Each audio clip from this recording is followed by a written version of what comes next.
every time a You see it? player showed up to the development studio of their favorite game while holding a knife with the intention of assassinating staff there, then I'd be at least $2 richer. And Damn. what's crazy here is that this second dollar would be given to me as recently as June 2026, when that exact thing happened. But as a bonus, it also came bundled with a package of literal cow shit, vandalism, and a large police response. Love in Deep Space is the most successful female targeting gacha game of all time, easily able to earn tens of millions of dollars on any given month of the year. They were, without exaggeration, on top of the world with no competition whatsoever until one day they'd decide to shoot themselves in the foot with a fully loaded shotgun.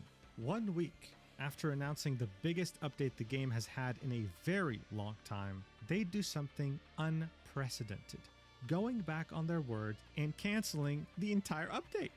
The immeasurable disappointment their community felt would spark one of the biggest and most impressive global efforts in gacha game history, uniting people all across the globe to buy up entire city billboards, donating hundreds of thousands of dollars to charity, and even convincing Queso, of all people, to spread awareness about this injustice. And bear in mind, this is all truly nothing more than the tip of this iceberg. Oh As boy. it's easily one of the most complex topics I have ever covered on this channel.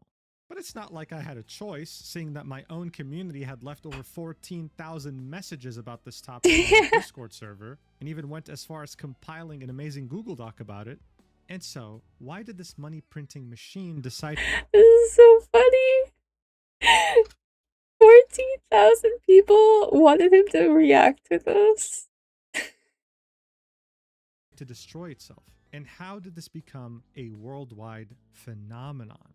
Well, without further ado, let's do this. Alright, so most people agree that the first gacha game came out in 2010 and was developed by Konami. It was called Dragon Collection. The best way to describe it was kind of like a knockoff Pokemon, where you went from dungeon to dungeon and collected as many monsters as possible. And in between certain levels, you'd receive a luck-based treasure chest that has the ability of giving you some really rare items that can boost your stats like crazy. And if you wanted to open more of these treasure chests now without having to go through other levels, then you could pay money to buy them. This simple mechanic that wasn't really popular at the time would change Konami forever. By 2012, their console game sales were slipping, but their social games on social platforms like Gree, meant to be played on mobile like Dragon Collection, were defying every single expectation. By 2012, Konami's net income was up 80% thanks to this game and other games on social platforms. And this made other developers, of course, take notice. Why is Konami making so much money? How can we incorporate this into our games? And so, gacha would start to take over Japan. But it would remain in Japan for a while because, well, the entire concept was from there. The word gacha comes from the word gachapon, which is essentially a vending machine that you can find in many different places in Japan, with each Yippee, one having a Gamba! different themed set of toys, figurines, keychains, etc. And after placing money in it, essentially buying a pull, you'd be receiving something randomly from that set. Now, of course, some items in that set will have a very low drop rate, making them rare and very sought after. And the whole point is to keep buying pulls until you get what you want. And that's kind of how gacha games work. Now, as I said, gacha games would remain niche and would be mostly focused on Japan for the longest time. But this, of course, would all change in 2020 when Genshin Impact would come out and bring gacha into the mainstream. Now, of course, it was helped quite a bit by releasing mid-pandemic as everyone was locked up in their homes, but one could argue that the reason why it succeeded so well was because it felt like a full-fledged game with gacha mechanics, rather than gacha mechanics with a game built around it. Due to all these elements combined, it still holds the Guinness World Record for fastest mobile game to reach $1 billion in revenue, achieving Wow. this feat in 178 days. And just to really illustrate how crazy this was, the previous record holder for this Guinness World Record was Pokemon Go. And that's not all, Wow. because Genshin Impact also holds another Guinness World Record, the fastest mobile game to reach $5 billion, which was held by Clash of Clans. And while it did rewrite certain expectations for gacha games, it didn't really rewrite the demographics that it was targeting. Gacha games have always been about targeting the single male with disposable income. One look at the characters that you can spend money on in some of the most popular gacha games in existence, and you understand very quickly that the targeted demographic has not changed. You don't even need to take my word for it. The CEO of Hoyoverse, the developer behind Genshin Impact, would, as far back as 2011, talk about this topic to investors. He'd say that the otaku have been suffering from huge psychological pressure and that they hope that they can play their games easily so that they can enjoy this feeling of being saved. He would then say that the games that they're making were specifically made for touchable devices because of a fairly innovative feature they came up with, which is the touch feature. Yep, it's fairly straightforward. This was for one of their first major games called Honkai Impact, and you could pretty much touch the very hot women they can play for, and they'll react to it, which will also increase your friendship level with them, just like real life.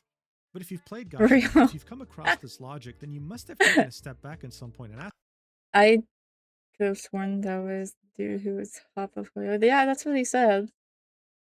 That's what he said. It was the CEO of Hoyo. I've played Honkai 3rd before. It was pretty fun when I played it. I remember the touching mechanic, but I never really did it. Because when Dawe was on Tears of Temis stream, he was. That's funny. Ask yourself, yeah, I get it. The established demographic is men, but what about women? Yes, there's a lot of men that are lonely out there that would want companionship from a hot waifu. But let's not pretend that women don't want the same thing. I mean, come on, have you seen some of the books that some women read? One could argue that in some cases, they're even freakier than men. So where were the gacha games that were catering to their needs? Because they also had disposable income, and it seemed like no one was tapping into that. At least, not successfully. You see, there's always been a type of game that's existed since the early 2000s called an otome game, a story-based romance video game targeted towards women. Yes, these games would be monetized. They had varying degrees of success, but they were also extremely niche, never able to truly reach a mainstream audience. There would be multiple attempts by multiple developers to make a— Look, it's Tears of Temis!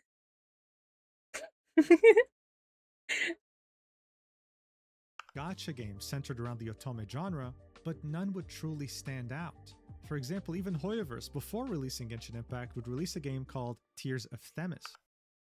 There's Marius. There's my boy. There's my boy Marius. Targeting the female demographic specifically while incorporating a gacha system around it. And guess what? It didn't really work out that well. It had released in China in July of 2020 and then globally on July 2021, and honestly, the revenue right now is so low that it can barely make a dent in their other titles. Like, it can't even make 10% of what Genshin Impact or Honkai Star Rail are making right now. And so the logic was, for many developers, that if even Hoyoverse can't make a successful otome game targeting the female demographic, then who can? Well, that's where the developer Paper Games came in.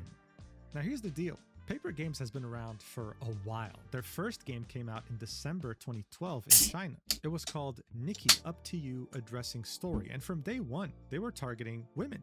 This was a dress-up game that was made for them. By 2015, they would release another game called Love Nikki, and for the first time would expand into Japan, the biggest gacha market. In 2017, they would start taking a step in other directions by releasing the game Mr. Love Queen's Choice, a fairly standard Love Nikki? What was it? Step in other directions to Japan, the biggest— Yeah, Love Nikki. gacha market. In 2017, they would start taking a step in other directions by releasing the game Mr. Love Queen's Choice, a fairly standard 2D otome game. Now yes, it would be niche and would be fairly successful, but more importantly, it would teach them priceless lessons for their magnum opus, a game that would change everything for them and the industry. In 2020, Paper Games would release a teaser trailer for their upcoming game called Love in Deep Space. Yippee! And for any fans of otome games, for any women out there that were hoping for a next generation experience, This caused a massive earthquake. This was the first 3D otome game to ever exist, and at this level of insane quality. No one had done this before. No one was crazy enough to even come up with this idea. This shook the entire industry to its core, and many were very interested to see how it would end up performing once it would finally release. Here's the problem though. There was no release date whatsoever. They just dropped this teaser, created a massive earthquake in the industry, and just left. They would literally disappear, and they just dipped. I got burger. People wouldn't hear any updates from them for years. That would be the reality until 2023, when something would finally come out from the studio, but it wasn't good news at all.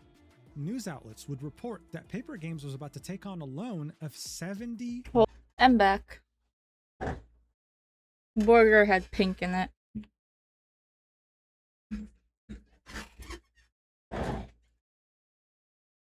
Burger, pink burger, not good.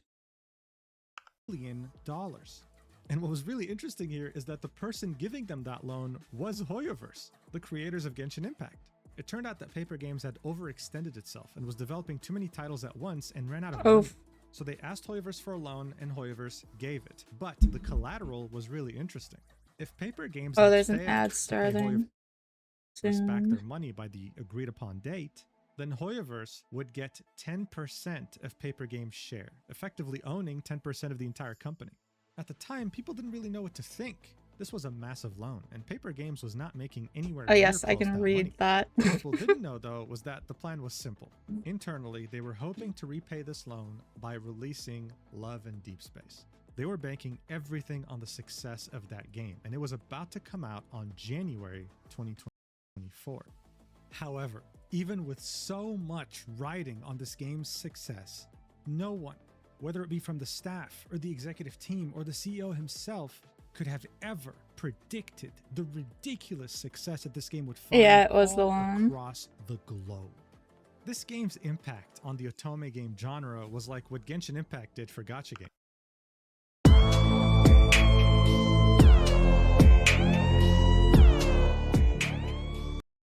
Sorry. Sorry if that jump scared you. The hairstyle gives cozy. Yeah. You're free.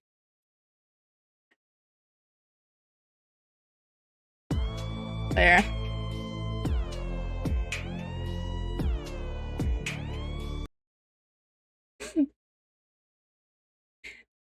Anyways, I just had to rizz up some people for a sec.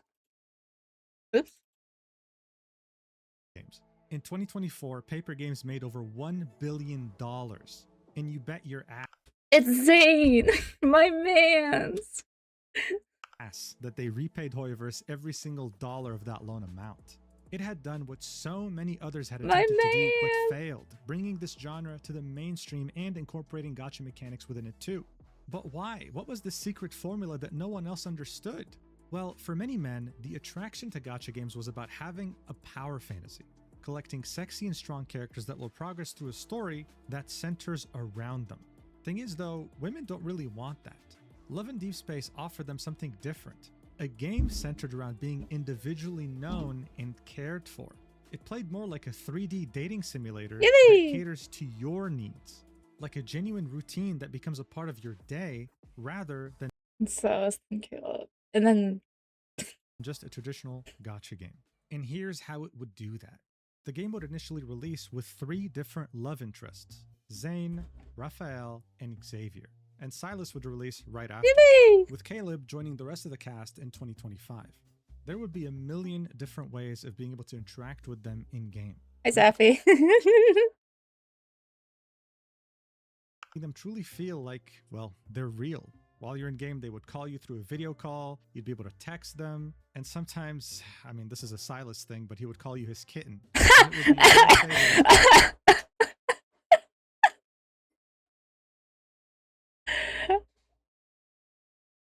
Bro, I was not prepared. I was not prepared for Mujin to say that. would all individually take the time to celebrate it and would sing you happy birthday or do some other things for you. And of course, you could go on dates with them, spending quality time while able to do a variety of different activities together. But I feel like what would really take it to the next level was how developers would keep adding features that made this game a part of your daily routine. Other gachas asked you to log in every day to get rewards, but here, you were being asked to log in to make your life easier. Like for example, look at this feature called Remind Me, where you'd get a notification on your phone from your favorite love interest reminding you of something important to you, like, I don't know, someone's birthday, or the fact that you have an important meeting coming up. Anything like that, I feel like Bro doesn't say. Yeah. Yeah, he probably does. He probably dies so badly. And there'd be this other feature that would come out as well that you might have heard of called the period tracker. Yay! Now look, there are a lot of period tracker apps out there for women to keep track of their periods. But Love in Deep Space was like, you know what, dude? This game is a part of your daily routine, so might as well have that feature too. So when you would get close to your period or your first day of your period would arrive, you'd have your favorite love interest point that out and vow to take care of you while giving you extra attention while you deal with cramps from the seventh circle of hell. Mood. Now, interestingly enough, this whole period tracker thing was some sort of a Twitter controversy when it came out back in early 2025. Some people would call Love in Deep Space a gooner game for having a period tracker, but that's just Twitter being Twitter. Because if you're going to call this a gooner game, might as well talk about the scenes where you're being figuratively railed. That's right, let's talk about monetization. How was this a gacha game? Well, you weren't pulling for the characters. You'd be pulling for something called memories. You'd meet the characters through the main story. So in other words, they'd be available to you for free. But memories are these special 3D cutscenes where you interact with these different love interests and, well, end up doing a lot of raunchy things. Damn. These can get really spicy. And it really caught me by surprise. I wasn't expecting this level of raunchiness when I streamed this game for the shits and giggles back in 2024 with the streamer Box2. Wait, am I giving him a lap dance? What's going on right now? Oh my god! Oh. We just get a free Sweating, check. bro, goddamn! We're literally fucking. What's We're happening? fu- Hey, yo, is that your leg? Oh, that's your leg. That's your leg. Oh, man. Okay, okay. Holy mother was sweating and man. Hey, Oh hey, no! Yeah, it was...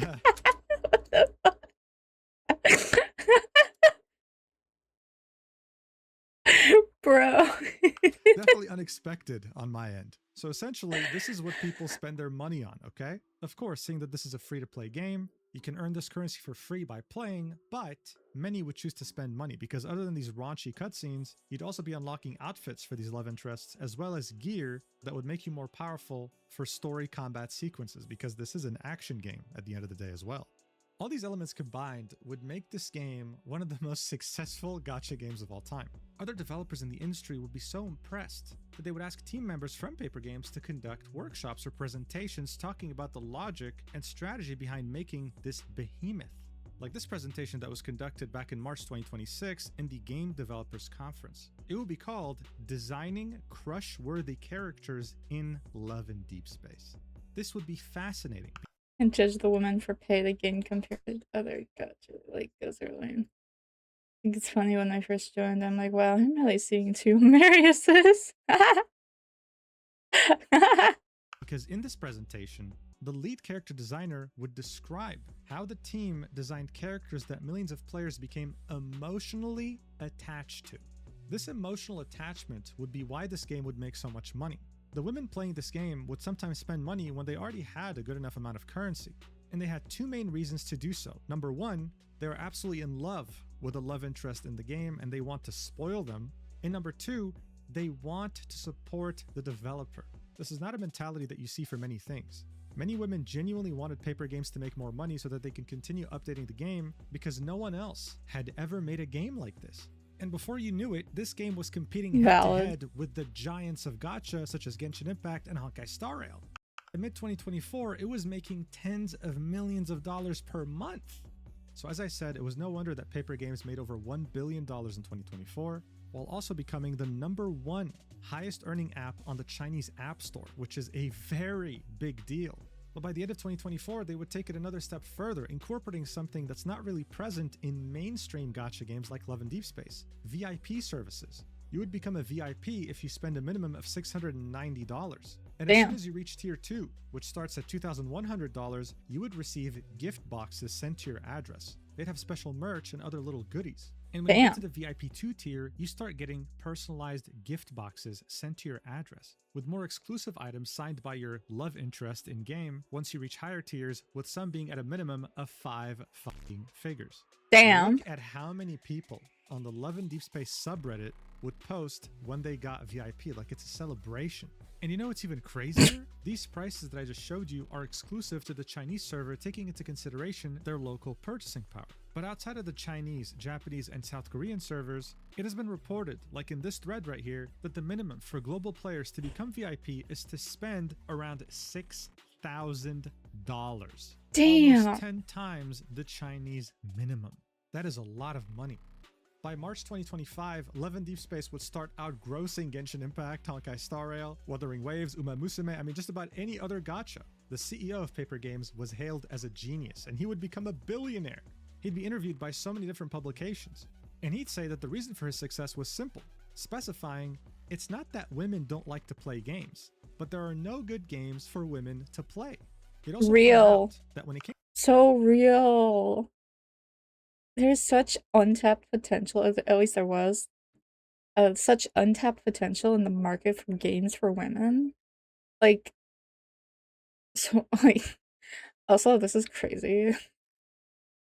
This is crazy. Oh, the lads merch over here. came to Paper Games, 70% of their workforce is female. So he wasn't necessarily the genius here, it was the team behind this game. For one of the first times ever, you had a high budget game for women made by women in the otome genre. And that's what so many other game You know what it is? It's kind of like the hot guy meeting for Tangled. You know? Like, having a bunch of women design a character solely based for women. It's like the hot guy meeting. companies were missing. That's why games like Tears of Themis just couldn't really hit the mark. And this is how Love and Deep Space became a worldwide phenomenon, with billboards even popping up in Times Square. I mean, it would become such a phenomenon that you'd have media publications like Reuters making mini documentaries about how this game took over women's love lives. Listen to how they would describe it. Chinese civil servant Zhou is in a 6-month relationship with her first boyfriend. He's a wavy-haired, handsome painter. He's also fictional. Qi Yu is one of 5 romantic And also people know you have to put them in the Chinese server cards and events. interests to choose from in Love and Deep Space, the world's biggest mobile dating game with some 80 million users, according to research firm Sensor Tower. 80 million users. That is an insane amount of users. But yeah, this app did such a good job of incorporating itself into your daily routine that it kind of made it meaningless for many women to even seek out a boyfriend. It was that crazy. There'd also be a couple different documentaries by the publication South China Morning Post. In one of them, they talk about women that would specifically hire cosplayers to dress up as their love interest from Love and Deep Space and go out on dates with them. And in another, they would do the same thing as Reuters. Talk about how some women were replacing real-life men with, well, Love and Deep Space love interests. Such massive success comes with its own fair share of critics. And by 2025, you'd have multiple media publications come up with a narrative that it's because of games like this, these otome games, that birth rates were declining. A lot of criticism would be directed towards the game and the women that were playing it. Some of these women would start blaming incel culture for this, while others would point out that it's just simply because it's popular. This new dynamic would lead to some nasty fights within the gacha community, like how, for example, on the Chinese internet, some Love and Deep Space fans would go head-to-head with Snowbreak Containment Zone fans, a game that heavily targeted the male demographic. Things got very nasty there, and I would need to make a whole video to do it justice, but it did end with the government intervening and pretty much censoring the hell out of Snowbreak. But it's just an example to illustrate to you how this huge wave of attention that this game got didn't only bring positives to the community. However, as long as the developer could keep the Love and Deep Space community satisfied, nothing could stand in the way of this money-printing behemoth. But with so much attention and expectations aimed towards this game, and with so much money being made, as time went on, it seemed like Paper Games was simply not prepared to blow up that much. And that lack of preparation gave them many more problems with their own community than they could have ever bargained for. So remember how I said that this Give me my Dragon Styles game, please. game was all about how it made its own audience feel like they're being individually known and cared for? Well, it wasn't just the game doing this, it was the developer too. Here are some examples. Throughout the year, there will be multiple time-limited events in the game, like other gacha games. And whenever that would happen, they would take the opportunity to make these educational videos directed towards their female audience that taught them different things that they could find useful, well, as women. Here's them, for example, hiring the Beijing 2008 Olympic champion for judo. And in this 12-minute video, women who play this game would be taught about women's self-defense. Here's another example in which a faculty member at the Mental Health Education Center of the China Academy of Art would conduct a workshop about mental health. But this wouldn't just be limited to a woman's needs. Paper Games, being a Chinese developer, would also take this as an opportunity to teach their massive global audience about Chinese culture. Like how in this video, the director of Heritage Protection Division would teach the Love and Deep Space I'll never play this game. Give her her husband own memories. audience about China's cultural heritage. Them using the game's revenue to fund things like this made many women express the fact that this wasn't just a community or a developer, this was a safe space specifically for women. You can see this expressed in so many of these different comments. I'm not really making it up. There are people saying that they're literally crying watching the self-defense video. And this comment right here, I think, sums it up, saying, "It's crazy and also super amazing how a dating simulator is inspiring me and others to take care of ourselves, recognize our self-worth, and even learn self-defense." That's cool. This is what Love in Deep Space was for so many people. But That's unfortunately, cool. as time went on, this priceless relationship built on trust would start having cracks form in its foundation due to bad decisions made by the developer, mostly relating to the game itself.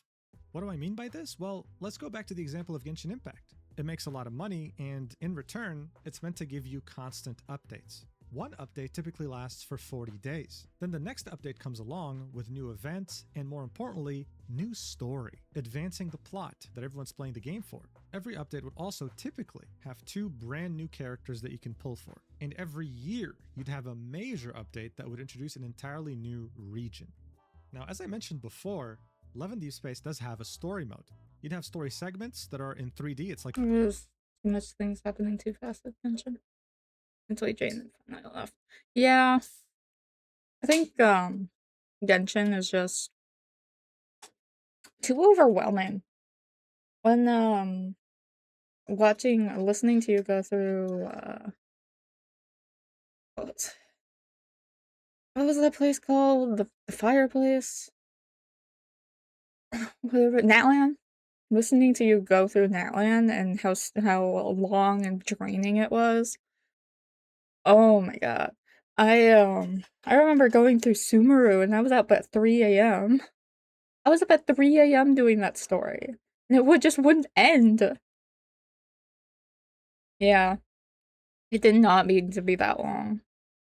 And then it was announced it wasn't on PlayStation anymore because they couldn't do it with the limitations of PlayStation 4. So I don't know, man.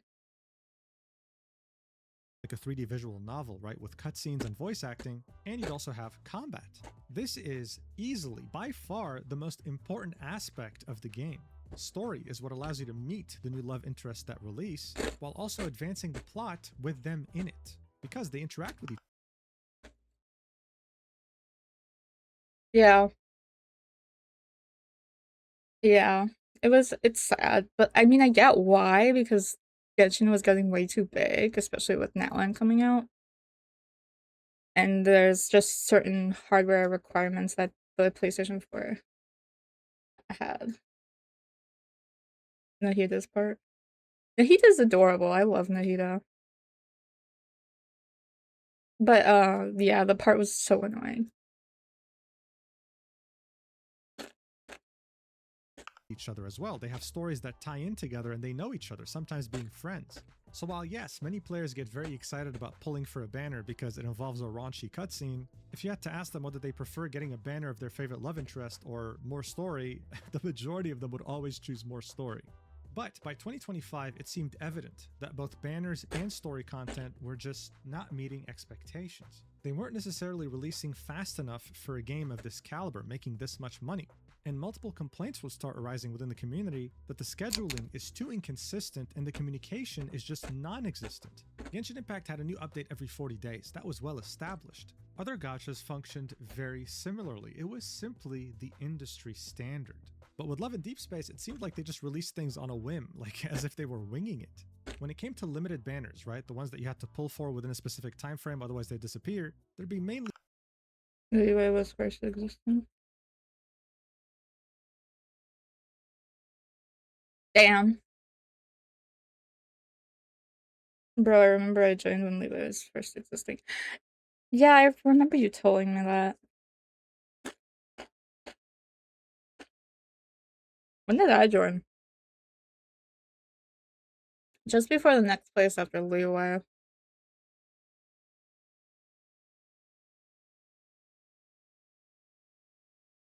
I forgot if I'm saying that right. I don't know. I'm probably butchering that.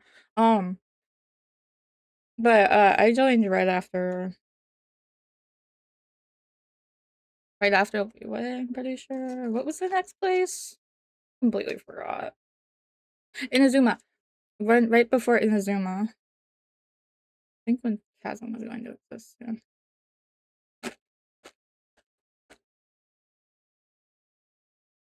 But with Love and Deep Space, When Venti was still the first. Damn. it seemed like they just released things on a whim, like as if they were winging it. When it came to limited banners, right, the ones that you had to pull for within a specific time frame, otherwise they disappear, there'd be mainly two types. A banner I'm not shrimping. one love interest, and a banner with all love interests combined. Now look, when it comes to combined banners, there's a lot of misinformation out there about how it works. I saw many, even Love and Deep Space players, saying that you have a 1 in 5 chance of getting the banner that you want. But that's not true. There's this mechanic that allows you to select the one banner that you really want and 2 others that you'd also not mind having. Once you hit a 5-star, you'll randomly get one of those banners. If you don't get your precise wish, the character that you wanted the most, then this mechanic guarantees that the next time you hit a 5-star, you will get the banner that you wanted the most. So regardless of how many love interests get added to the game, whether it's 3 or 6, the odds will always remain. To be honest, I thought the summoning system was fine since you get a lot of free stuff from and a lot of events. So it's becoming a bit harder this year. Huh. The same. Now I want to make something clear. Remember how I said that Genshin Impact released a major update every year which involved a new region? Well, the version of this in Love and Deep Space is a new love interest. A new love interest signifies a new region. It adds more story, more lore, more depth. I mean, it was just the best thing you could hope for. Oh yeah, grandma's exploding.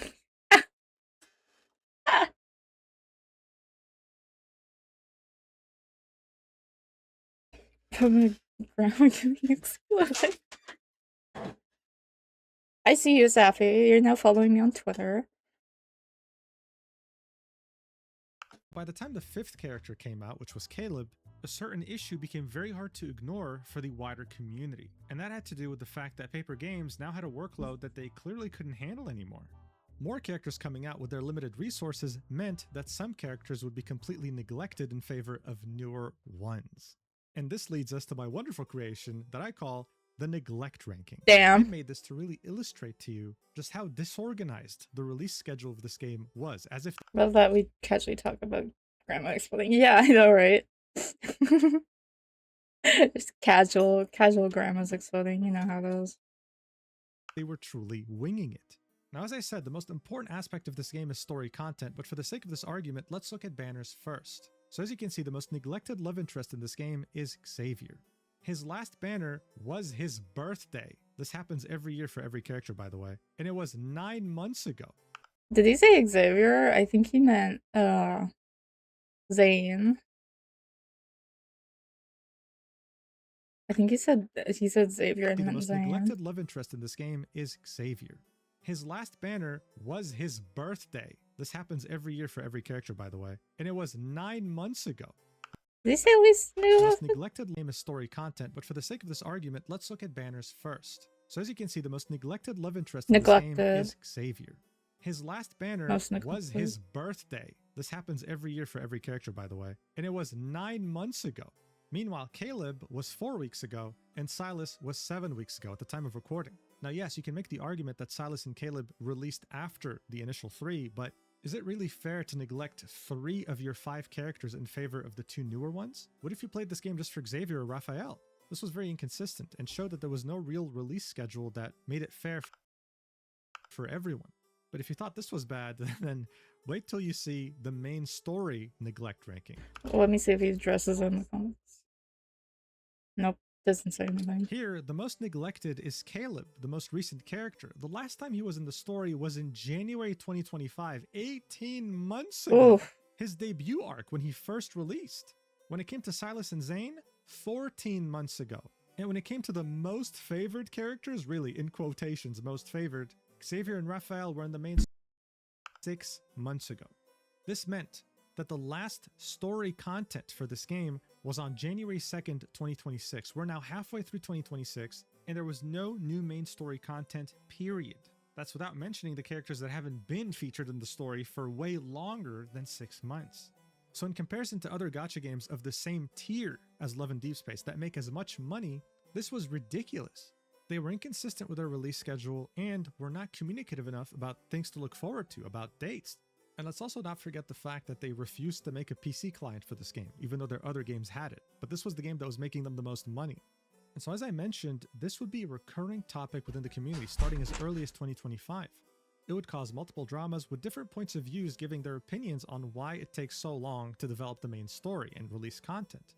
But overall, the biggest loss for this game were longtime players that had spent a lot of money on it, losing hope that anything was going to change. Feeling like the money and time they were spending in this game just didn't matter, like this money was being funneled to other projects and Paper Games was simply not interested in making it any better.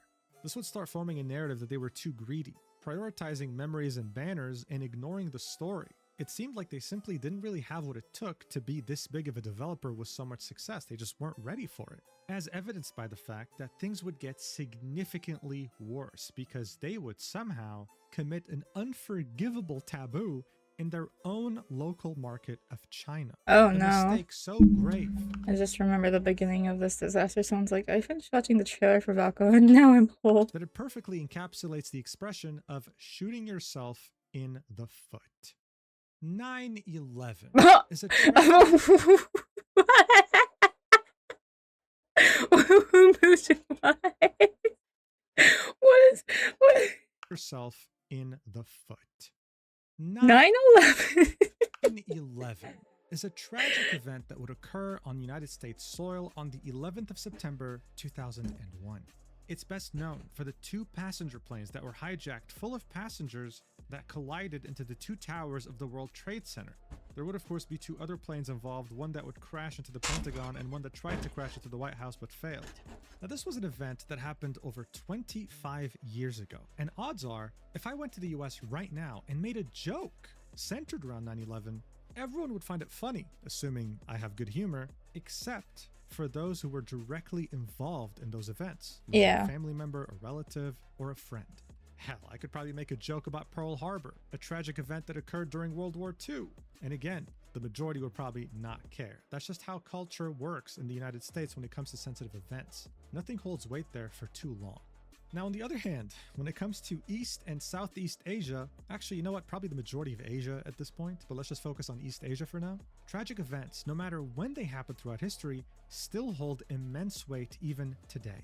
Their dates, their anniversaries, their names, Yeah. they are ingrained into society, and no one would ever dare joke about them.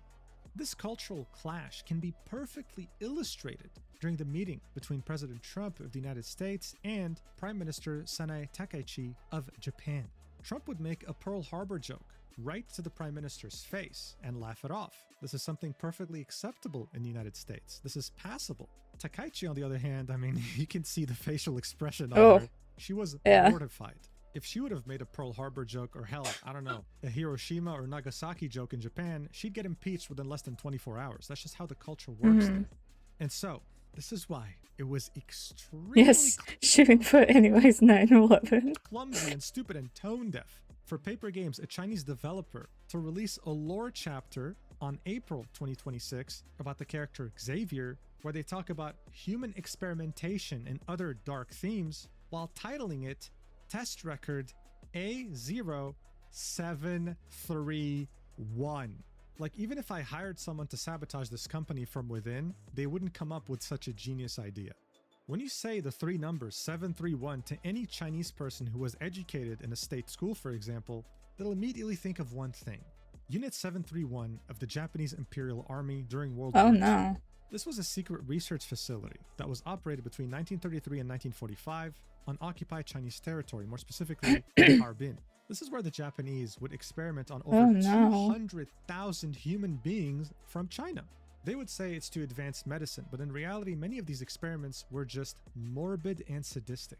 I'm not going to go into full detail because I'll get demonetized and age restricted, but you can read about this Oh yourself. I can jeez. give you an example though. They'd have pregnant women in captivity in Unit 731, and those babies would be born in captivity as well. Those incredible scientists would come up with the idea to experiment on those babies, but not like any experiments. It would just be like, hey, I'm bored. Why don't we throw like a few babies in this frozen river outside and see how long it takes for them to die?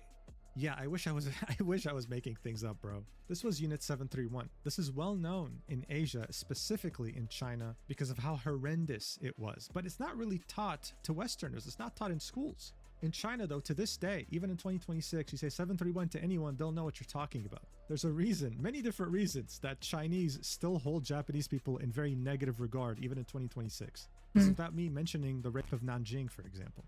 And so as a Chinese company, to have a lore text about human experimentation with the number 731 is just, it's insane. It's genuinely insane. But when it first came out in April 2026, it didn't really bring much controversy. In fact, most people didn't even know about it or didn't really care. The reason why I'm telling you about this right now is because this is going to bite them in the ass very badly later. For now, though, the Love and Deep Space community was laser focused on one thing and one thing only. When is my story content going to come out already? But here's the thing, ever since the game released with 3 characters, there's always been a coming soon text on the bottom right, indicating that there's going to be more love interests to come out. And so when Silas and Caleb released, their updates were so major because they came with more story content, with banners, with all sorts of things. And so many were wondering when the 6th character was finally going to come out, because this meant more story finally after a 6-month drought. Well, around the end of June 2026, the Here we Love and Deep Space go. community would finally get an answer to this. And while this was meant to be a period of immense joy and excitement, it ended up turning into the biggest existential threat that this game and studio have ever faced since opening their doors in 2012. Here we go. All right, so it's now June 22nd, and all of a sudden, out of nowhere, Love and Deep Space players receive an in-game message telling them that they're about to witness a once-in-a-century supermoon, asking them to go watch a live stream that was going to take place on the same day. This really came out of nowhere, and it shows you that they're kind of winging it with their scheduling. I mean, it's kind of crazy. Something like this would typically get like a week's notice. In any case, the supermoon countdown would take hold. People waited with bated breath to see what this announcement was going to be, and then, all of a sudden... Honestly, that Caleb was the last person before this and thought it was random that Valko came out of nowhere. It was right there. A new character would be Yay! announced. Valko. Half wolf, half human. And as you can see by the chat on the global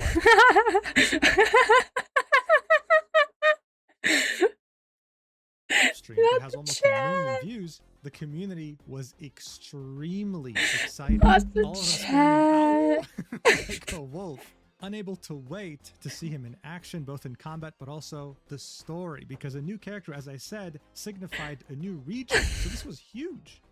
However, in another live stream they would do shortly after, they would announce something else. Another major feature, which was the Home 2.0 update. You'd have a home that you can hang out with your love interests, and this time around, they were adding a kitchen where you can cook together with them and take pictures, etc. Oh, However- I've seen never paid in the pot one. I've seen clips of this, and it's just like lifting up a platter thing, and it's just a water cup. That looks so fucking rich. However, in the announcement trailer, they would use this sentence saying, "Never bathe in the pot." This was very, very tone deaf, just like with the whole 731 business, because the Chinese viewers, they felt that it was in reference to what had happened back in the year of 2024, where a man in Shanxi made the soul of his girlfriend evaporate to heaven by pouring extremely hot noodle broth on her Jeez, using a okay. pot. So due to this, the phrase bathing in a pot had become dark lingo online, referencing this specific case. I apologize for laughing. I did not know that. For example, you could tell someone, hey, go bathe in a pot, and people would understand you weren't wishing them well. So already this was causing a lot of controversy, even though a new love interest was just announced and it was meant to be something very exciting. At the same time, in Valko's trailer, they would also use yet another controversial sentence while teasing him, saying, invite the wolf in. In the Chinese livestream, they had used a Chinese idiom, meaning to invite disaster by letting an enemy inside your home. Seeing that his character concept involves him breaking into the female protagonist's home, that didn't help.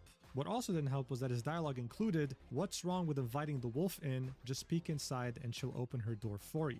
So, combining this with the whole bathe in the pot controversy, some Chinese players felt that Love in Deep Space was packaging illegal home invasion as a romantic fantasy, using language that explicitly frames a woman's private space as available to enter without consent. So this, on top of the whole bathe in the pot thing, went the trailer would be petting him. Boom, ears pop out. That's cute. That's cute. against the idea of this being a safe space for women, and it caused a lot of controversy as well. And if that wasn't enough, the Valko trailer that was posted on Chinese social media would get bombarded with over 750,000 comments, many of them very negative, because many players would express the fact that not only did they not feel safe around him because he'll break into your home or whatever, but they heavily disliked the way he looked, calling it too much of a Western look, saying things like, can it be released on the international server separately? And telling the developer either go offline or make it look better, it referring to Valko. Here's this comment, for example, getting 300 likes. No obligation to support the new Western male lead, refund, and shut down the server. With many also expressing the same thing by saying, just please release it on the global servers and leave the Chinese server alone, I'm begging you. At the same time, very toxic elements of the Chinese community would sprout out and would start insulting Western players, calling them Western white whores, while also telling Paper Games, hey, you fucking forgotten who your main donor is. You've forgotten who makes you the most money, us, the Chinese players. There will be some very nasty comments all around made towards Westerners because of Valko being teased. Oh god. But it wouldn't just be his Western look that would turn them off. It goes back to what I was talking about. I honestly want to agree with them releasing to America. Like, that's the thing. If it was just released to American, North America, other servers, North American servers, not in China, I think a lot of people would be missing a lot of the story, because I'm assuming with Valko's coming into the story, there would have been a lot more story, and then people are just missing out on the story. He just made a lot of bad decisions that led to this happening. About the community grievances that had started spawning in 2025. The whole idea about the inconsistent release schedule, how some characters were getting main story releases and some others weren't, and for some reason there'd be complaints about the fact that the gacha odds are now worse with a 6th character. Instead of having a 1 in 5 chance of getting the banner you want, you have a 1 in 6 chance. I really have no idea why this became a thing, because I explained in this video how the banner system works. I guess we can call these people LARPers. And on top of that, there will be complaints about inconsistent story narratives, saying that Valko is a core leader of a villainous group in the story that has harmed all existing protagonists. So in a way, some didn't want a romantic interest that hurt the other romantic interests. But honestly, this was surprising to me that this was even a narrative, because even in his own trailer, it's explained that Valko is the Eon Core Tech chairman, not having anything to do with Ever. So this was yet another rumor that spawned on the Chinese internet that for some reason spread like wildfire.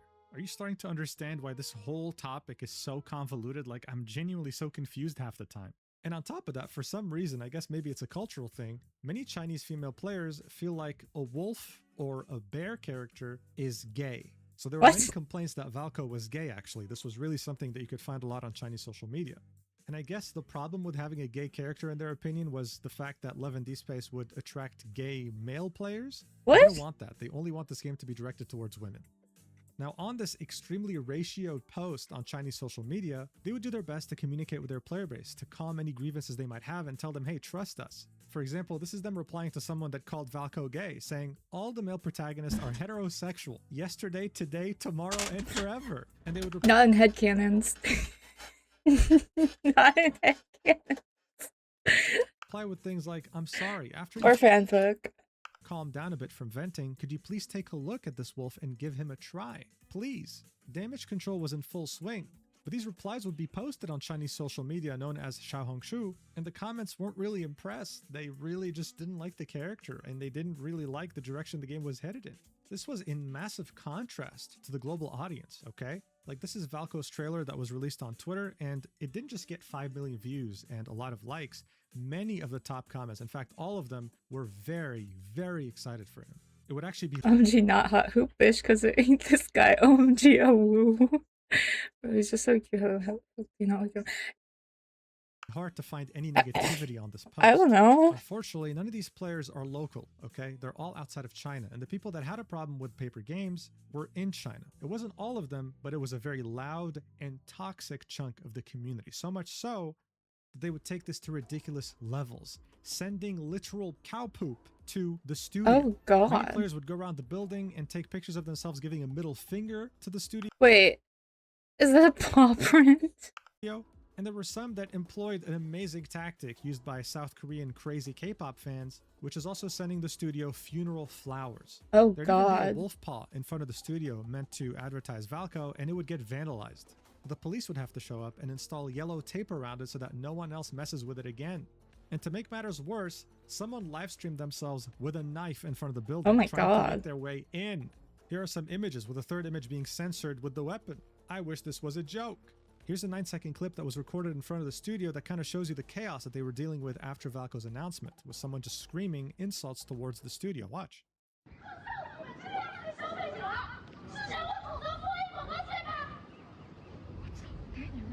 And so soon after, this would start being reported on by international media outlets. And on top of all this, Love and Deep Space would lose over 1 million followers across all their Chinese social platforms. This was a very big deal, and it was becoming uncontrollable. No matter what they tried to quell the damage, it was done. But that didn't... See, I think in fandom hate, there's justified hate, and then there's ridiculous hate. What I mean is, like, justified hate as in the character is actually, like, a evil person, like a good written character that's evil.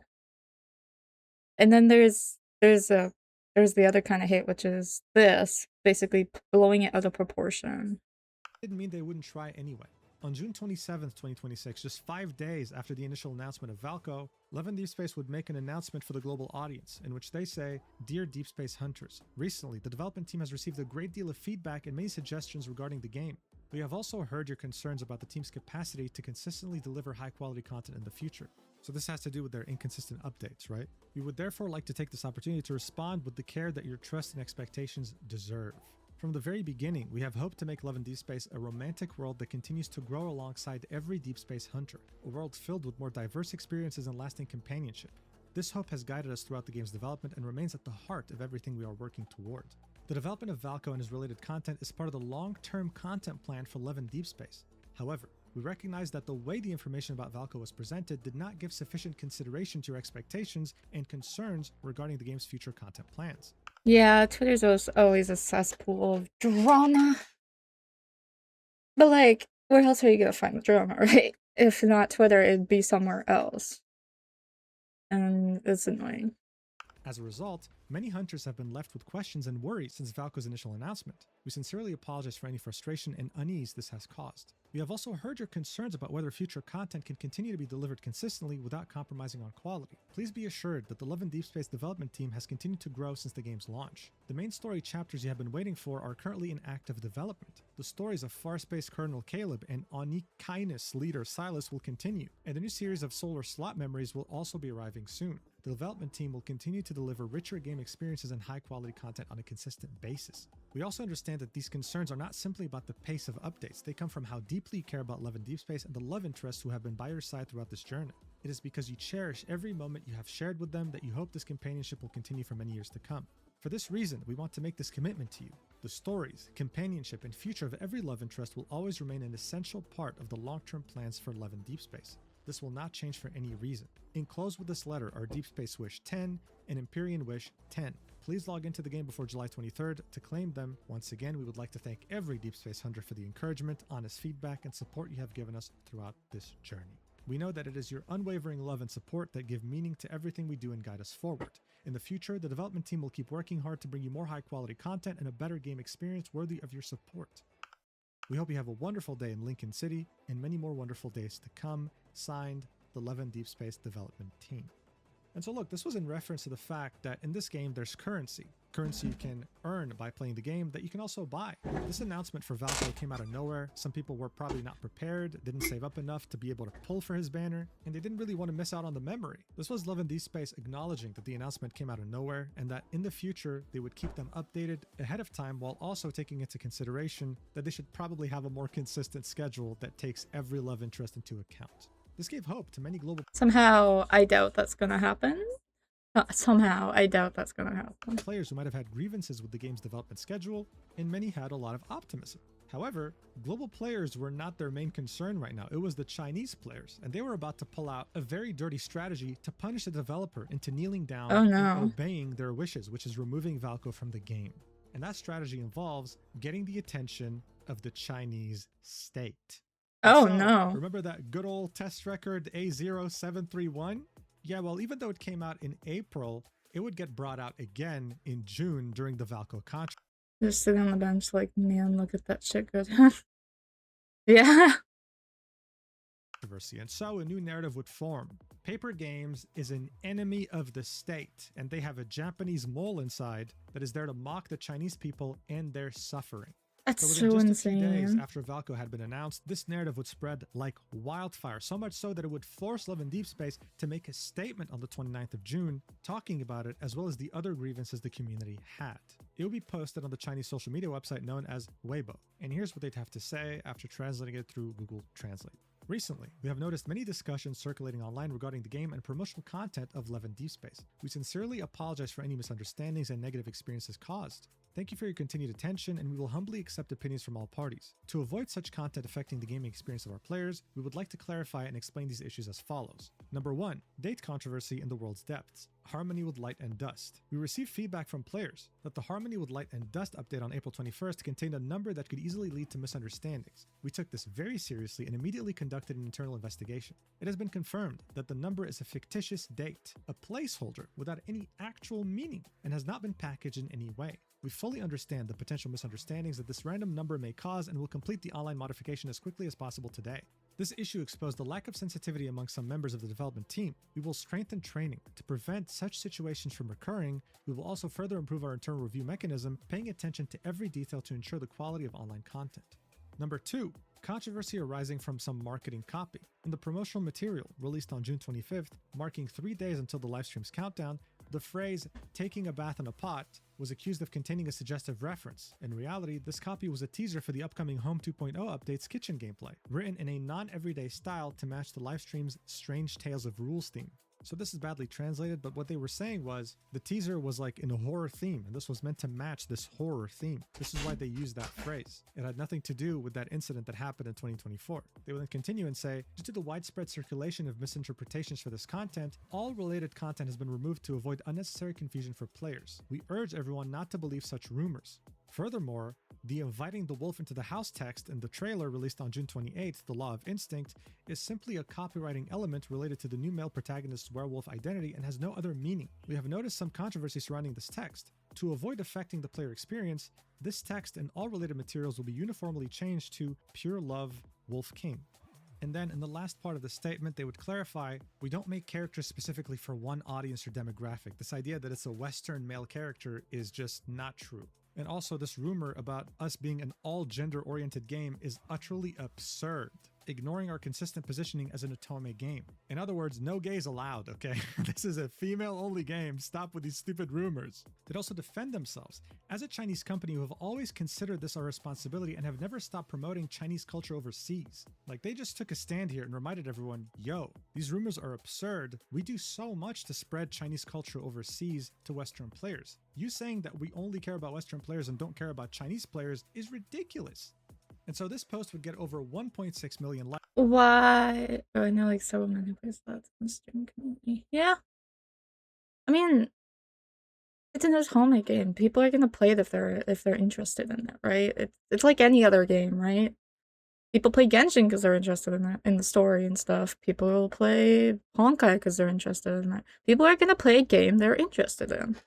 That's just how it works. It doesn't matter what gender they are, what their sexual orientation is. It doesn't matter at all. It just happens that their demographic just is mostly women, even though it's for everyone. It's like, it's just gonna happen, right? Like with any game. You're gonna get people who like the game who are of any gender. And this, I feel like, is gonna lead to something, some backlash again.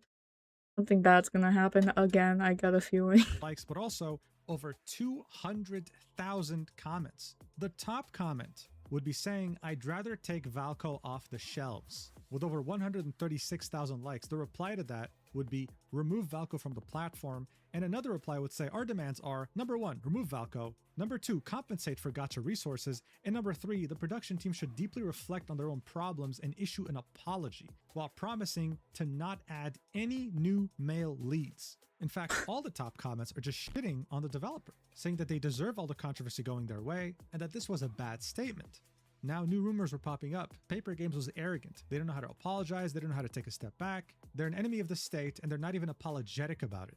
What didn't make it any better to Paper Games, honestly, is the fact that they would replace the 731 number with 611, which was another tragedy that involved Japanese forces invading the town of Daojiao. 3,000 villagers were rounded up and killed, and you know how stories go with the Japanese, okay? They're literally the evil villains of Asia up until after World War II, when they became the anime central capital of the world. I really need to specify here though, I haven't seen a single screenshot showing that whole 611 mistake. This most likely seems to be yet another false rumor created on the Chinese internet that spread even to the West. But like the other things so far in this video that you've seen, it had already spread like wildfire and created yet another rumor involving the CEO. Paper Games wasn't just an enemy of the state, the CEO also was. Why? Because he studied in a Japanese university by the name of Waseda University as an economics major. So he was the internal mole. He was the one who put 731 on purpose because he hates China. He's actually a secret Japanese citizen. So ridiculous. What the fuck? That's so just because someone studied in the Japanese school doesn't mean they're enemy of the state. What the fuck? But here's where things truly got out of control when it came to the whole 731 situation. I know, it already got out of control. They're being made to be an enemy of the state. How could it get any worse? Well, you would have multiple media outlets in China create articles in which they would attribute the number 731 with Valko specifically. You'd even have the news publication Beijing Daily, which is of course government affiliated, talk about this too, and talk about 731 and how it's associated with Valko. In reality, this was false. This was an archive file that was talking about lore relating to Xavier.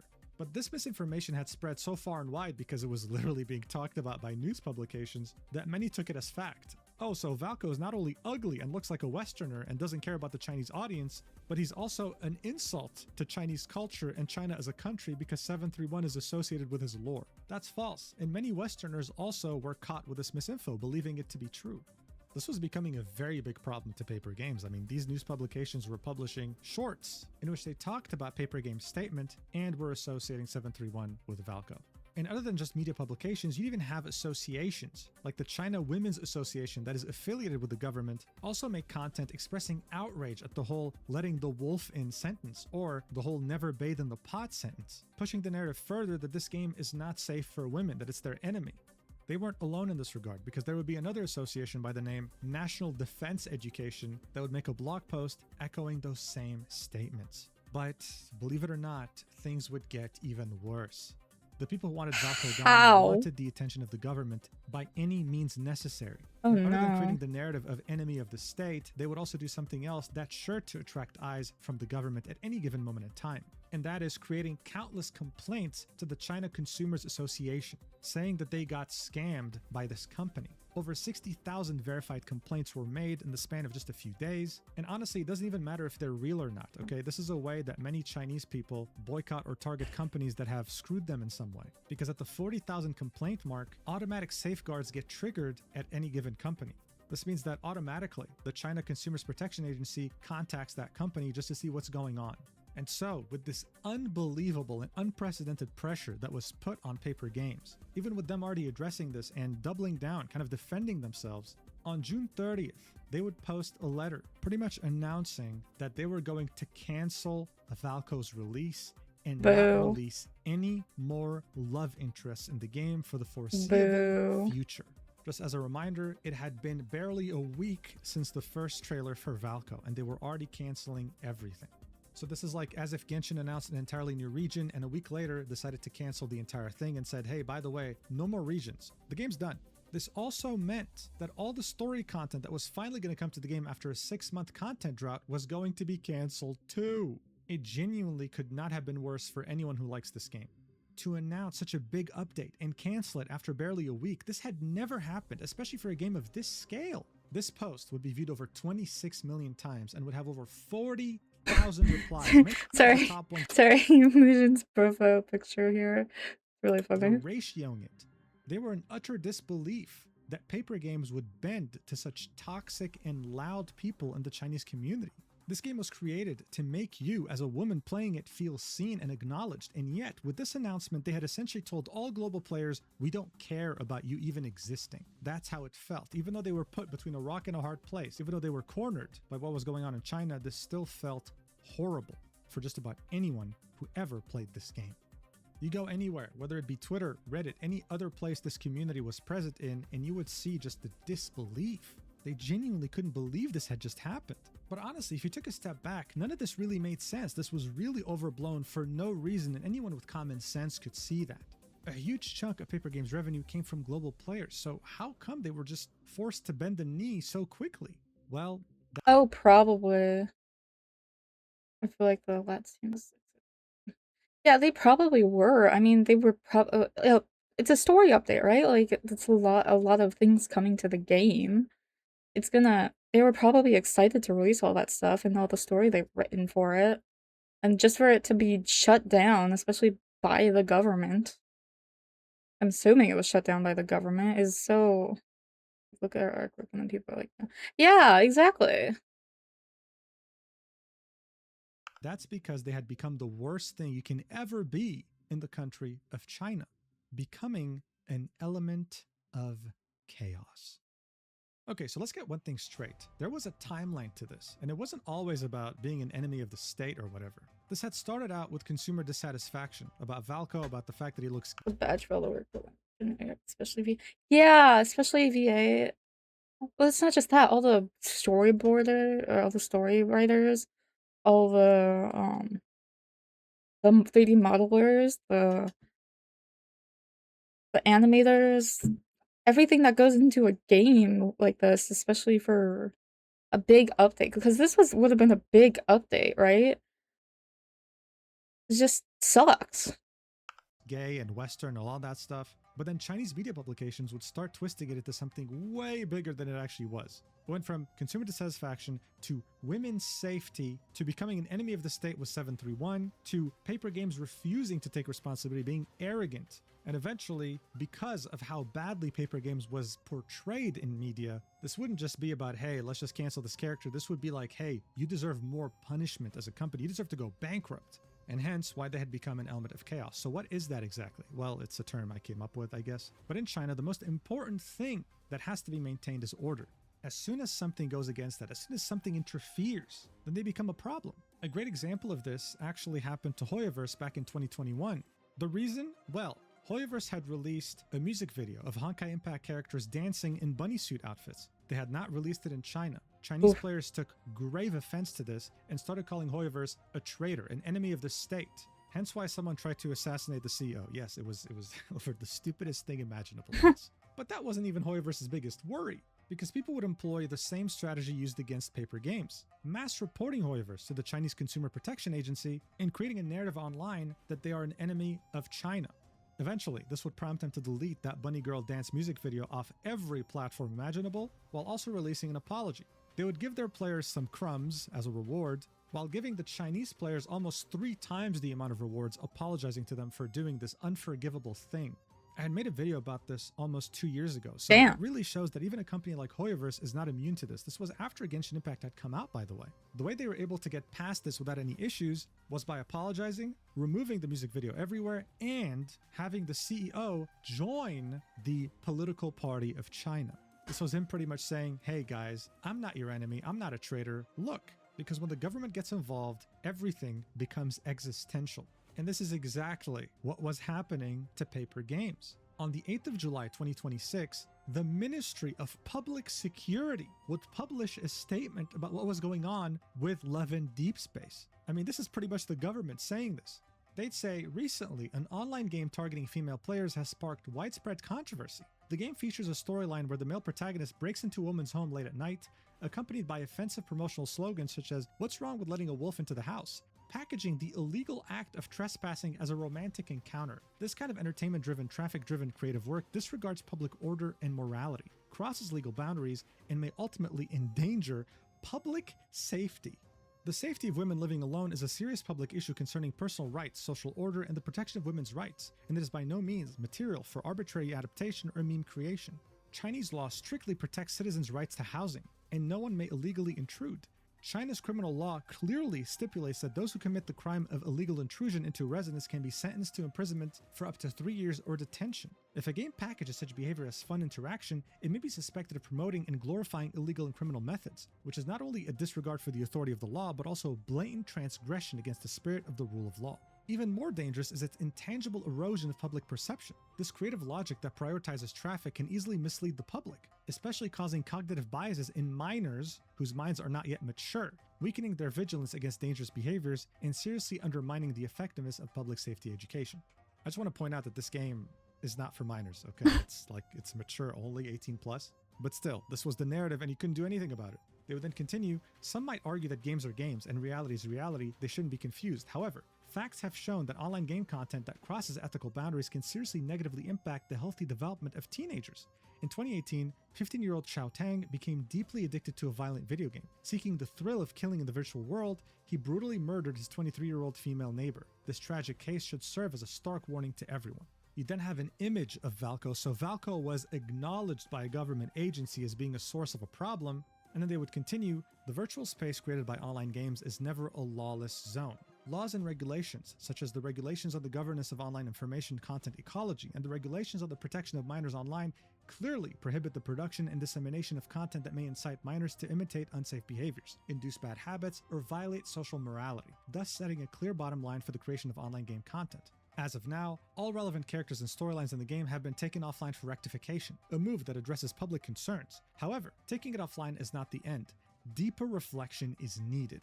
This incident serves as another warning to the industry. Any content production that deliberately blurs the lines of illegality, glorifies dangerous behavior, or undermines public safety will ultimately be subject to legal sanctions and public resistance. So here they were acknowledging that Valko got removed, that this was the right step, but that deeper reflection was needed, indicating potentially even further censorship now that the game had a target on its back.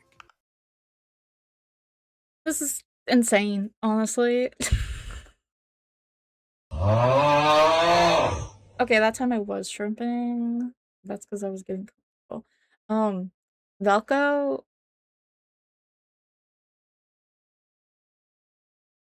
just, I don't know, man. It's I mean, I get it, but at the same time I don't. It's like blowing things out of proportion, right? Like from rumors and stuff. I don't think I don't believe that they meant anything. They didn't mean any harm. Like it's just a random number. Like I doubt they meant any harm. Like especially with the number thing. I mean, the thing came out. The thing was probably just a randomly generated number, right? It was probably just a random number. It just happened to be a bad number. And then, unless they were going over like 1, 2, 3. I don't know, man. I assume it was a random number. And then what was it? The whole breaking. I get it. I get the breaking and entering thing like that. That's not excusable, honestly. It's bad phrasing on their part. But linking it to a random incident that happened like a few years ago, like how were they supposed to know? How were they supposed to know that this specific incident was gonna be like cause controversy in the community? Like I get it if the incident was big, like a natural disaster or like something like that. But like a specific case, it's like tying whatchamacallit? It's like tying a random murder case from the 80s to something nowadays. An unsolved case from the 80s to nowadays. And let them need to talk to each other about any knowledge about these situations. Yeah. It's it's so stupid, honestly. Therefore no one knew. Yeah, like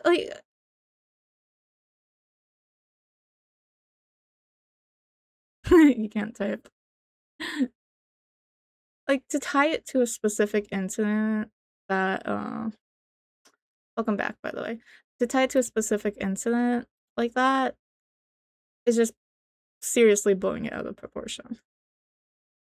They would then end this by saying, to address the chaos in online game content, a comprehensive approach is needed across the entire chain of creation, review, and regulation. Game companies must abandon profit-driven motives and improve their multi-tiered content risk control and review systems to eliminate misleading and harmful content at the source. Regulatory authorities should adhere to strict governance, refine review standards, and resolutely hold accountable companies that overstep their bounds and violate regulations. That's like, my grandma died from being exploded. It totally means lads. Simultaneously, families, schools, and society must work together to strengthen legal and safety education for teenagers and safeguard the healthy growth of minors. The title of this, by the way, was Glorifying Intrusion is Unacceptable Even in Online Games. This was a disaster. Attracting the eyes of a government agency like this and having them write such a staunch article against you was the literal last thing you wanted as a Chinese company. You'd rather have your entire executive board get fired than this. Now look, the global side was already in disbelief, and I'm going to talk about how they did their best to fight against this decision. But seeing that Chinese media was talking about this and seeing that this article from the Ministry of Public Security had been made, many global players would start spreading misinformation. Like this person right here would make a post with over 2 million views in which they would write a fan fiction saying that someone powerful in the Chinese government got angered enough that now all otome in China could be permanently affected. Or how this post with over 1 million views would say that allegedly the dev team is threatening to leave paper games if Valko isn't reinstated. These things are not confirmed in any way, shape, or form. But this is what happens when the developer of a game is on a different internet than yours, using an entirely different language. But global players, as well as many Chinese players, the Valko shrine. I remember this. Why do they always go for shrines? What was it? What was it last time? What was it last time? Was it fucking Jinu? I don't remember.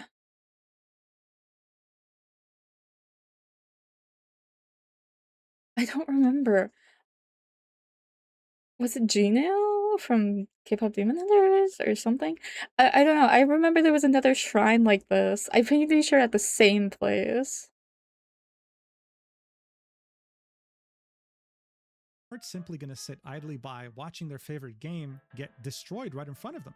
And so, a global movement would be born overnight. A movement that is unprecedented in terms of scale that I have never seen before. Barely 24 hours after Paper Game's very unpopular announcement saying that they were going to remove Valko from the game, a new topic would start trending on Twitter with hundreds of thousands of posts within 24 hours and millions of posts within 1 week. The hashtags Valko is loved and we love Valko would go absolutely viral, and global players would demand that he come back home. As I mentioned earlier, this was overblown, and the audience for Love in Deep Space wasn't stupid. Oh, boo-hoo, he snuck into your home? Well, what about the other love interests? Silas kidnaps you, Raphael and Caleb stalk you, and one of them is your adopted brother that you grew up with as a kid, and then later on, when you both grow up, you're there just scissoring like chimpanzees in heat. This just didn't make any sense. And while yes, 731 was a really stupid mistake, it was in the game for 2 months before people somehow now finally noticed and took offense to it. It was overblown, it felt staged, and it just didn't make any sense. But Paper Games had made their decision. They removed Valko and actually took this seriously. And so the consequences immediately took place. Oh. If they thought that these toxic Chinese players were their biggest problem, they had no idea what they were dealing with.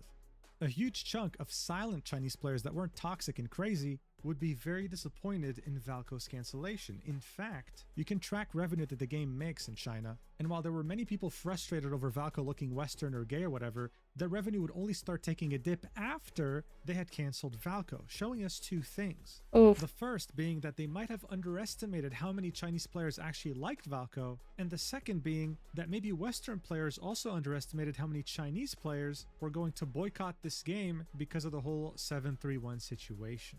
Within just a week, they would lose 50% of how much they would usually make. Within less than 24 hours, they would lose over 100,000 followers on multiple platforms, and eventually they'd lose over 100,000 on TikTok, and would lose so many on Instagram that they would end up privating their profile. They would also get absolutely review bombed on the Apple App Store with a rating that's now below 3 out of 5. And on Google Play, their rating is now 1.3 out of 5. One of the most abysmal ratings I've ever seen. Hell, people were so pissed that they brought back a good old tradition that had occurred during the first anniversary of Genshin, which was not only review bomb the game, but also review bomb Google Classroom. If bad reviews start reaching Google Classroom, you know that this controversy is massive. At the same time, you'd have a petition on iPetitions Get Made that has over 240,000 signatures to bring back Valko, and you'd also have a Change.org petition with almost 100,000 signatures now, with Change.org's own social media page making a tweet about it, bringing more attention towards it. One Love in Deep Space player would take this even further and report the game to the Consumer Protection Agency of their country, Mexico, because this was a false promise in their opinion. This is a product, something was advertised, You almost signed it. Which makes No, because I totally would have signed it if I was still in the fandom. I totally would have signed it. false advertising. All of Love in Deep Space social media would get flooded with hashtags such as Bring Valko Back. Even their ads on TikTok would get absolutely flooded. Compared to this, what was going on in China was nothing. Everything here was being absolutely invaded. And to show the developer that this was financially a really bad mistake on their end, someone would create a website in which you could enter how much money you spent on the game and attach a message to it. So far, the amount of cumulative money that was spent in the past by players who chose to support Valko is now over $15 million. I mean, look at all these messages behind that huge number. They were screaming to Paper Games that they were making a mistake here.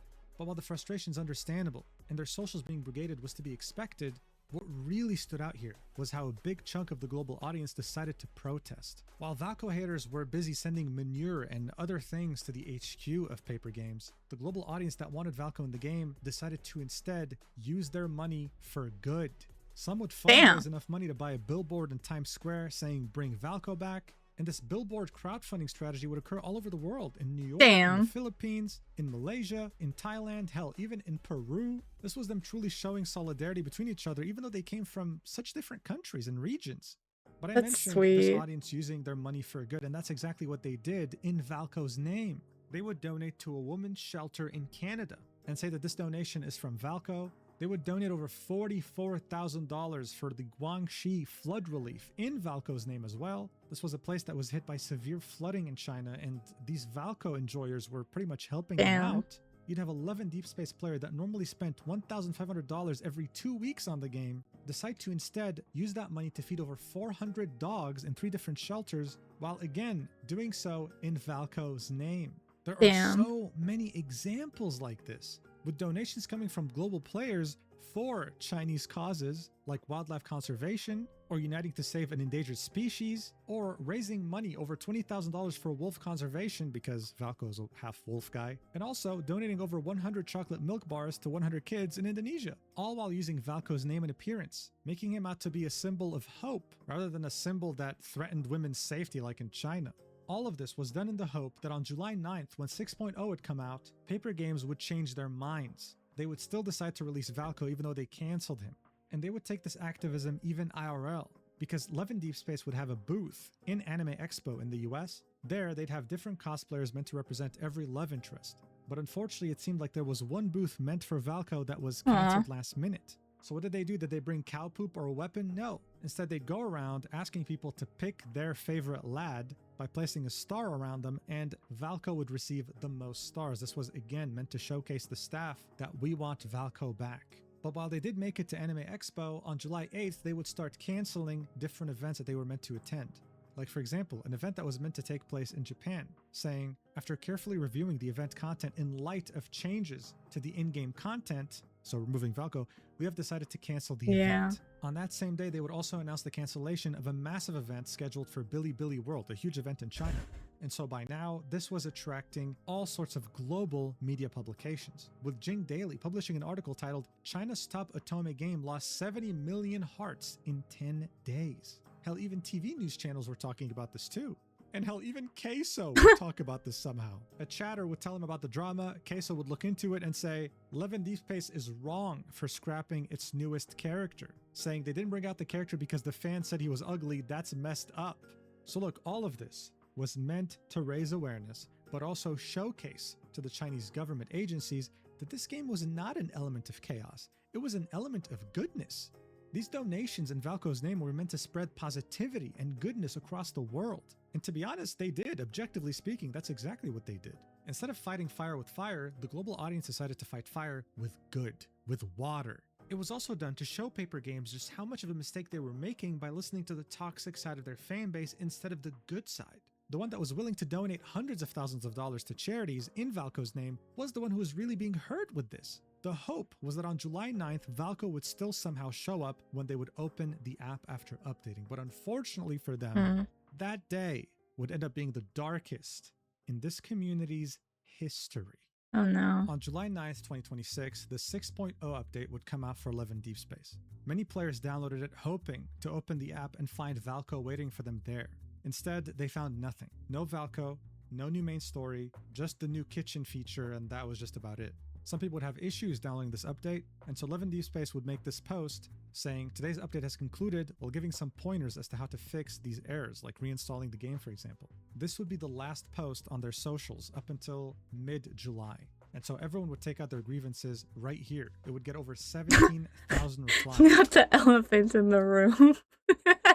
Again, ratioed multiple times with people in complete disbelief. How could you? Instead of listening to the good side of the community, people who are willing to put money where their mouth is and donate to good causes in Valko's name, how could you listen to the toxic people who send you literal cow shit to your offices? The global players felt like someone had put a knife in their back.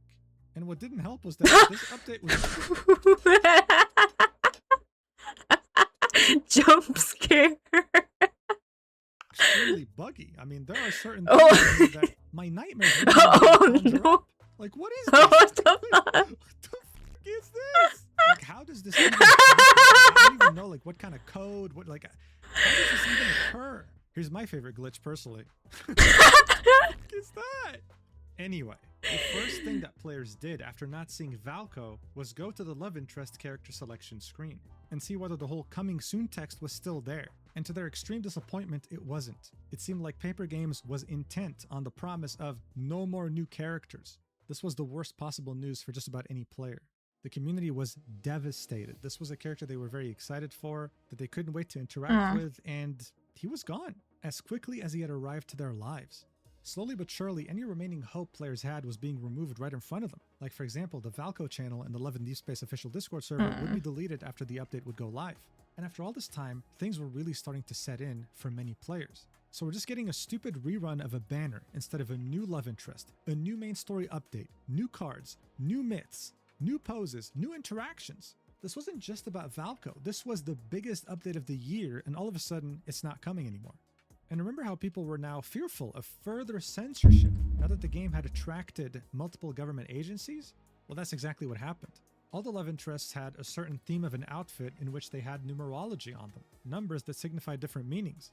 Well, they were all censored, or just straight up removed. Look at this, for example. It said 95, now it says gibberish. This was no doubt done to avoid any other 731 issues, and that's simply what happens when you become an element of chaos in China. Many global players and even Chinese players warned these extremely toxic and loud fans in China that any censorship, any removal of something in game will result in even more censorship, and that's exactly what was happening. What added more fuel to the fire was that some rumors would start spreading about the role that Valko would have played in the main story, like the fact that he was the one who fixed Caleb's arm, or that he's a friend to Zane. These dynamics between the characters in the story is exactly why people played Levin Deep Space, and there they were, having to watch it get confiscated from them.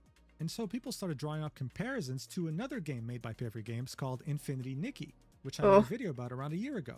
That game had sudden censorship one day, where its tutorial level, its actual lore was changed for no reason. It was retconned, and even though the community had boycotted the game for months and created a large movement around it, Paper Games didn't budge. History repeats. History always has a way of repeating. That terrible tutorial level is still there today. And what was also interesting is that the update that removed the tutorial level came with a lot of bugs. So at this point, it almost seemed like it was a pattern for any game Paper Games had made. Well, I should rephrase that. History repeats itself if change it doesn't occur. That's what it should be. This statement should be. History repeats itself unless change occurs. And it didn't really inspire optimism. This was really the worst case scenario, but bear in mind, not just for global players, for Chinese players too, even the toxic ones. This Chinese player here would make it very clear in a post they made on Weibo. They'd say that with this outcome, everyone loses. More importantly though, this game was a great outlet to promote overseas players' understanding of Chinese culture. Philosophy schmode here. Yeah. As well as Chinese success. Now, many of the players that were affected globally are not just vowing to boycotting Levin Deep Space, they're vowing to boycott any Chinese game. This player would go very hard on these toxic Chinese players, blaming them for halting the success of a Chinese company and therefore a Chinese cultural export, while also lamenting the fact that this game was pretty much ruined, as well as its reputation in anything made in China. This also led many Levin Deep Space players to look forward to a competitor's release called Silent Whispers, another 3D high-quality otome game in which they hope to be treated better. This trailer right here was released 2 months ago, and all the top comments are just people being like, use this fumble from Levin Deep Space to rise, or goodbye Levin Deep Space, hello Silent Whisper, because this game would also be giving them something that they wanted for a long time, a PC client. It seemed like they were actually listening, unlike Paper Games. But, it would take a lot at this point to fully crush all hope that the community had for Valko releasing. One player would point out, hey listen, when 3.0 came out and Caleb came out, he didn't come out on the first day of the update, he came around in the second half of the update. So in other words, hey, when the second half of this update comes out on July 17th, let's hope that we'll find Valko there waiting for us. What they end up finding instead though, pure and utter disappointment. Oof. At this point, Levin Deep Space Chinese revenue was doing horrendously bad, worse than it's ever been. On one day, they'd maybe make $200,000. Now they were making $60,000. Yes, it's still a lot of money, but it's less than half of what they made before. It showed that the Chinese audience, genuinely, the majority, the people who actually spend money, were outraged still at Valko not being included. And these were the consumers that mattered. And at the same time, as people were hoping that Valko would come in the second half of the update, they'd get an in-game notice saying that actually the second half would have a heartfelt gift for Zane, a free 5-star memory in which you interact with him. Now what's interesting is that the official social media accounts wouldn't make this announcement. As I said, it's been a ghost town since the 9th of July. It would only be announced through an in-game notice, okay? So further making their communication style even worse, and going against the promise that they made at the end of June saying we'll communicate more with you guys. What was really interesting though, was that there would be this Twitter account with the handle Z, with a Zane profile picture, that would leak the trailer for this memory, something that was meant to be posted by the official social media accounts. Once enough people found it, the account would delete itself. Many players pointed out that they didn't like the trailer because the face of the protagonist, which is the character that you create, the woman that you create, would be hidden throughout the trailer. The reason why this is a problem is because many Western players like to self-insert themselves into the game, while Chinese players don't like that. It seemed like even with this trailer, they were still trying to satisfy the most toxic players in China. However, even after all this, there was still hope because something positive out of China would come out on July 15th, 2026. Various media outlets would publish positive reports related to Valko, ones that might be deemed as government affiliated. To be specific, there'd be 5. The first one being Reform Network, the second one being Tencent, the third one being Business Daily, the fourth one being NetEase, and the fifth one being Phoenix News. However, by July 16th, 4 of the 5 would be deleted, and only 1 would remain. And that would be the one posted on the website of the National Development and Reform Commission, otherwise known as the NDRC. The 4 others would be paid ads, and it would be mentioned at the end of the articles. I don't know whether it's players wanting Valko back that paid for it, I don't know whether it's Paper Games that did that, but it caused a lot of confusion. The reason why this article was a big deal was because it was somewhat state-affiliated, and it talked about the efforts being made to bring Valko back globally in a positive manner. It would say, with overseas players continuing to voice their opinions, how can Chinese games translate global feedback into increased content? As of July 15th, the main petition on the overseas petition platforms iPetitions demanding the reinstatement of the romanceable new character Valko in the game Love in Deep Space had garnered over 240,000 signatures and 80,000 comments. Meanwhile, on Change.org's game petition page, 3 main petitions related to Valko received 96,000, 21,000, and 5,900 signatures respectively. This 2-week-long cross-platform participation indicates that overseas users' demands have not subsided quickly despite the character's removal. Following the cancellation, overseas players' actions gradually expanded from petitions to fan art, charitable donations, and offline events. Unlike the initial comments and emotional expressions that emerged during the early stages of the game's controversy, the actions of overseas players have now continued beyond the originally scheduled launch date. In the comments section of the main petition page on download, return to, or continue following the game, while others suggested compromises such as delays or modifications before release. This article will then take this further, giving us numbers, saying that 60% of the revenue from the game comes from China, but that the rest comes from global players, highlighting just how important their opinions are. This was significant because up until now, everyone's data points were all over the place. This is a privately held company and they typically don't really reveal the demographic portions, but seeing that this is a government-affiliated publication, these numbers hold more weight. Damn. And what really made Valko enjoyers optimistic while reading this article would be one of the final paragraphs, where it would say, whether Valko will be reinstated should be determined by Paper Games based on content quality, market data, and long-term planning. However, the continued growth of overseas petitions has provided a significant signal. When a character can generate signatures, creative works, charitable activities, and offline actions in multiple countries and regions, re-examining and product validation of them is not merely a response to public opinion, but may also be a repricing of global user needs and existing content investment. For a leading product like Love in Deep Space that already has a global user base, turning this feedback into richer content offerings and more refined overseas operational capabilities is perhaps more valuable than letting related demands remain outside the game in the long run. So for many Western players, this was as if the Chinese government was telling Paper Games, hey, whether you want to keep shooting yourself in the foot or not, that's just up to you, we don't really care. But you should probably reinstate him. So as I said, for many, this article was a celebration, like, oh my god, our efforts are actually doing something, and they kind of are. This article acknowledged all the good things they were doing, like these news were reaching China, which was wonderful. At the same time, it also sees Chinese government agencies reminding people that malicious reviews, harming the reputation of businesses, online harassment, use of bots, paid accounts, AI-generated posts are against the law. So again, to many, this felt like they were directing this towards people who engaged in this behavior against Love in Deep Space, and that they were about to get in trouble with the law. This again signaled to people that, hey, maybe things are finally calming down. Some Chinese players would even use a VPN to get on Twitter to thank overseas players for the positive engagement they were bringing to the game and to Valko. Like this post saying, overseas sisters, without you all, none of this would be possible. Honestly, it was very wholesome. It was wonderful how a community so large could work together regardless of borders or distance or culture. But of course, in parallel, the toxic Chinese players had a movement of their own. And there was coordinated effort on Chinese social media to counter any positive news coming out from read a government-affiliated publication just highlight these positive things, so I don't know if it's working that well.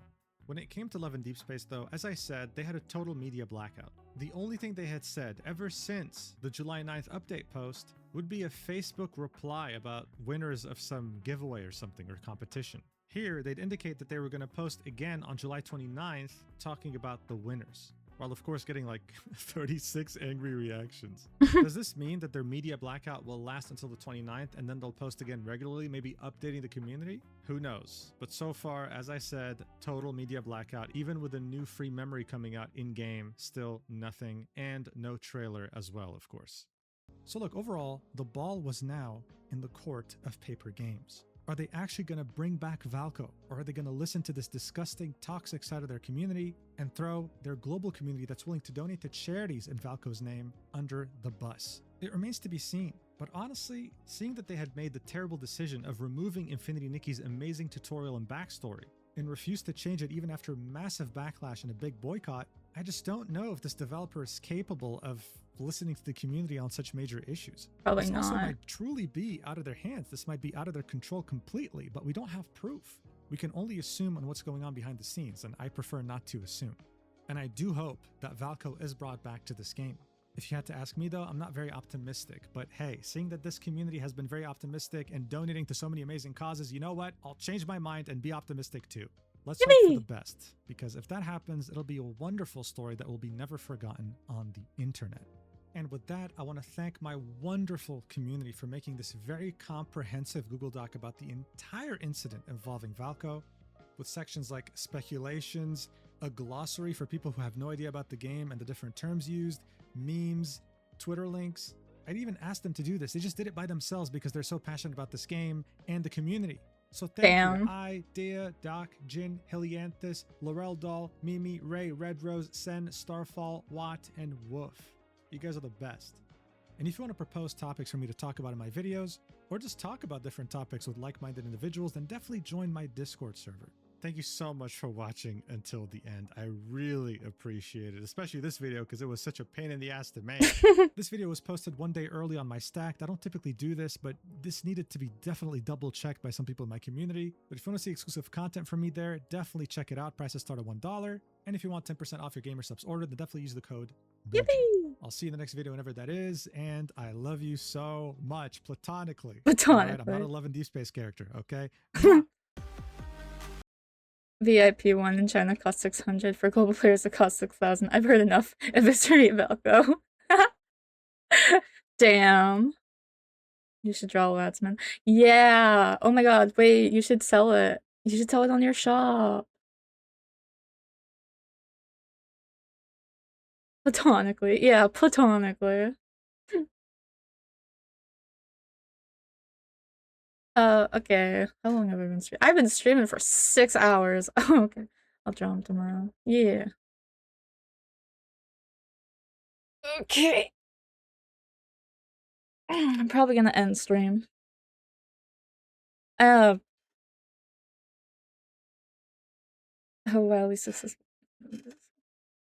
I'm still shocked. Like I don't know how to feel. Like it's nice that people are doing good things in the name of Valko. At the same time, rumors can spread like crazy. We see that in every drama video that there is, right? So like rumors spread crazy, and I think that's the main thing to take away from this. The flower blooms through destruction. Philosophy, hey Bill! Philosopher, hey Bill. Another thing to take away is that history repeats itself unless change occurs. And I shall leave it on that. Thank you so much for watching. And what? Balls and balls. Balls! Thank you so much for watching.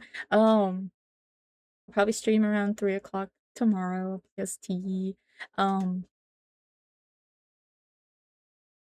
think I'll post this on YouTube. I don't know. Probably edit it first. Thanks for watching. Stay healthy, stay hydrated, stay fresh, and I'll see you all next time. Bye bye.